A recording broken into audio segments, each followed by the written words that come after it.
ठीक है चलो, I have come specially for those kids जिनका अटेम्प्ट अभी मई में है.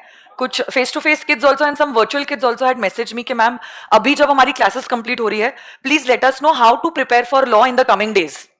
तो आप लोगों के पास हार्डली अभी कुछ दिन बचते हैं. आप समझ लो फेब में तो 28 डेज ही है, few days of Feb and then you have March and April and then your exams are scheduled in May. तो approximately you have around 70 days for your examination and you have 6 subjects. कहने के लिए आप लोग जानते हो 6 subjects है. जो लोग पिछले इतने महीने से क्लासेस ले रहे हैं, यू नो कि आप लोगों के साथ मोए मोए हुआ है. और पढ़ने के हिसाब से तो it is basically 8 subjects. So you only have 70 days and you have 8 subjects. You don't even get 10 days per subject. Don't even get 10 days per subject. उसमें अगर अप्रैल में आपकी बीकॉम एग्जाम्स या कुछ आ जाती है तो -7 डेज आप कर सकते हो. तो there are very few days remaining. और इतने कम टाइम में अगर आपको इतना कुछ पढ़ना है तो you really have to plan your days. जब तक आप आपका एवरी मिनट का हिसाब नहीं रखोगे, you will not be able to get a good result in the examination. सबसे बड़ा चैलेंज सीए इंटर में इज कि समय जो है वो चींटी जितना है और आपका सिलेबस जो है वो पहाड़ जितना है. और आपको इस पहाड़ से दूसरे पहाड़, मतलब ये नैया पार करनी है इतने कम समय में. And you feel really pressurised when you start studying. In fact मुझे लगता है जब आप घर जाओगे या क्लासेस अब जब आज या कल में कंप्लीट हो जाएगी, you will be lost for a day और 2. एक तो इस माहौल से बाहर आना और कंटिन्यूसली पढ़ना अपने आप में एक बड़ा चैलेंज है. और जब आप रियलाइज करोगे और जब आप एक्चुअली पढ़ना चालू करोगे, आपको यह एहसास होने लग जाएगा कि कितना कुछ है पढ़ना. पहले तो आपको यह थॉट्स आने लग जाएगा कि क्या मुझे याद भी है जो मैंने किया था. ग्रुप 1 लॉ तो अगस्त में किया था, क्या मुझे याद भी आएगा हमने क्या पढ़ा है. But let me tell you one thing, you need not worry. सारी चीजें जब आप पढ़ना शुरू करोगे आपको याद आना चालू हो जाएगा. So when you are starting with your studies, at least have a positive start. आप नेगेटिव से ही शुरू करोगे कि मेरा तो कैसा होगा, मैं तो नहीं कर पाऊंगा, मुझे तो होगा ही नहीं, तो सच में आप लोगों की पढ़ाई नहीं होगी. Have a positive start and start studying. Now the question is especially for law कि पढ़ना कैसे है. देखो, start with those topics which you know the best. तो अगर आपको लगता है चैप्टर नंबर 2 इनकॉर्पोरेशन या chapter number 7 management and administration मेरा बेस्ट है, या तो फिर चलो अदर लॉज में जनरल क्लॉजेस एक्ट सबसे बेस्ट आता है मुझे, start with that topic which you feel individually कि मेरा ये टॉपिक सबसे बेस्ट है. वहां से आप शुरू कर सकते हो. फिर भी अगर आपको लग रहा है कि बुक उठा के सेक्शन एक एक रीड करना बोर हो रहा है, क्वेश्चन बैंक में मैंने हर चैप्टर पे एक क्यूआर कोड दिया है which is the detailed revision of that particular chapter. So say for example today is the first day of your preparatory leave. You started with chapter number 1 of the Companies Act. QR code को scan करो, उस chapter को revise करो. जैसे ही वो chapter revise हो जाता है थ्रू दैट वीडियो, वो चैप्टर के सारे सेक्शंस आपको ऐसा लगता है कि ताजा ताजा अभी क्लास में करो है. And then individually read the main textbook, learn the provisions, review it. Revise नहीं, रिव्यू इट. रिव्यू मतलब क्या, बुक को क्लोज करके आप प्रोविजन को बोलने की कोशिश कीजिए. और हमने साथ साथ में जब हमने क्लास में सेक्शंस पढ़े थे, हमने क्रॉस रेफरेंस दिया था कि ये सेक्शन है, उसका ये क्वेश्चन इंस्टीट्यूट ने पूछा है इस अटेम्प्ट में या मॉड्यूल में है या तो आरटीपी का है. तुरंत सेक्शन के साथ साथ उस सेक्शन पे इंस्टीट्यूट क्वेश्चंस कैसे पूछती है वो आपको देखना होगा. सिर्फ कॉन्सेप्चुअल क्लैरिटी से आपको मार्क्स नहीं मिलने वाले हैं. Now is the phase you are suppose to learn and also able to write down whatever you have learn. तो आपको पता होना चाहिए कि इंस्टीट्यूट कैसे क्वेश्चंस पूछता है relating to a particular topic. तो आपकी बुक्स बोलनी चाहिए. I hope you have written the cross reference of everything. तो तुरंत कॉन्सेप्ट एंड कॉन्सेप्ट के साथ साथ जो भी क्वेश्चंस हुए आपको करना है. एक एक क्वेश्चन बैंक का इंपॉर्टेंट है. अभी का जो जनवरी का अटेम्प्ट आया था, 40% of the questions were repetitive in nature. आप लोगों ने पेपर देखा है? 40% questions were from the question bank itself. वैसा का वैसा question, not even the names have changed for certain questions. तो आप कॉन्सेप्ट करो, कॉन्सेप्ट के साथ साथ क्वेश्चंस उधर ही खत्म कर लो. आपको 1-2 क्वेश्चन रैंडम बेसिस पे लिख के भी निकालने हैं. और अगर आपको लगता है आपका English is on the weaker side, you have to write down कम से कम 5 से 6 क्वेश्चंस इन एवरी चैप्टर. ठीक है. और ऐसे करते करते धीरे धीरे चैप्टर 2, 3, 4, 5 आपके कंपनीज एक्ट के चैप्टर कंप्लीट करो and then you can go to the other laws. But remember, start with that chapter that you know the best. अगर आपको लगता है डिविडेंड वाला चैप्टर बहुत भारी आपका हुआ है, स्टार्ट विद चैप्टर 8, ताकि एक कॉन्फिडेंस आपको अंदर से मिल जाए. और ये सारा reading, revising, learning, questions, writing has to happen in the 31st days of your preparatory leave. First revision 30 दिन में, अगले 15 दिन में आपका जो भी आपने हाईलाइट किया है, क्वेश्चंस आपने इंपॉर्टेंट मार्क किए थे फर्स्ट रिवीजन के वक्त, सेकंड रिवीजन में उतना ही आपको करना है.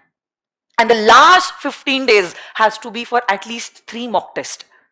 3 मॉक टेस्ट दिए बगैर आप एग्जामिनेशन में नहीं जा सकते, क्योंकि जब आप मॉक टेस्ट देते हो 2-3 चीजों की आइडिया आती है. 1, are you able to complete the paper in those 3 hours?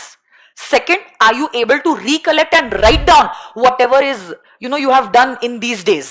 And third, अगर आपने लिखा भी है, क्या आप पूरा 100 मार्क का लिख पाए हो? कि आपकी स्पीड ज्यादा है, कम है, अप्रोप्रिएट है? क्योंकि देखो बहुत सारे बच्चों को सब कुछ आता है, बट फिर वो 80 मार्क्स ही अटेम्प्ट कर पाते हैं. फिर आप लोगों को 30 मार्क का एमसीक्यूज भी है.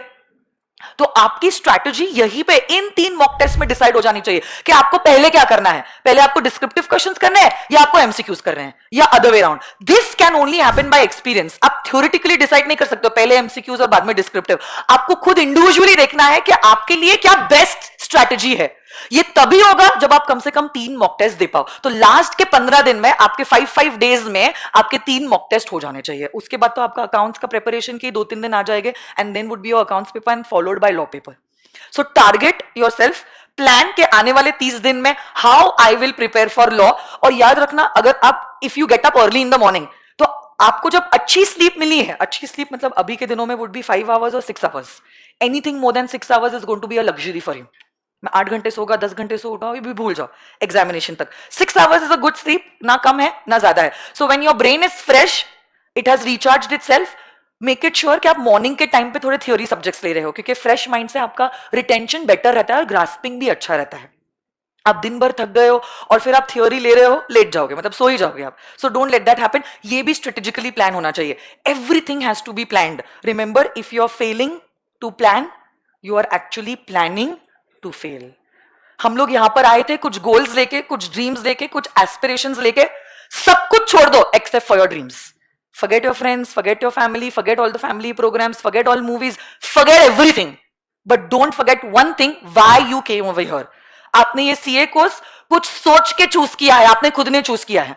You should give up on everything but for your dreams. और उसी गोल को ध्यान में रखते हुए start preparing and give your best. ये रिग्रेट नहीं होना चाहिए कि काश मैं पढ़ लेता.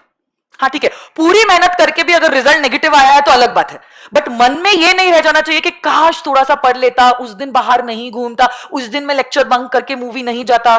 तो ये सब रिग्रेट्स नहीं होने चाहिए. आज का समय आपके हाथों में है. फॉरगेट अबाउट ये सारे पाप जो आपने पिछले 6 महीनों में किए हैं.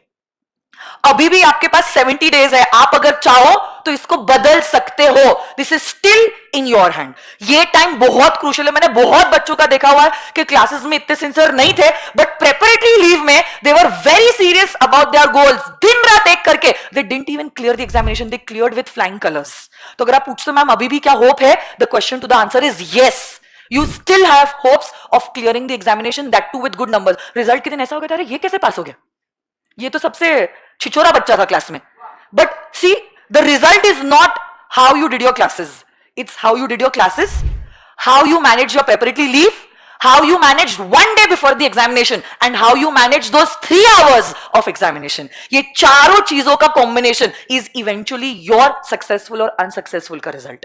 एक चीज तो हो चुकी है, सिर्फ एक चीज हो चुकी है, is also positive.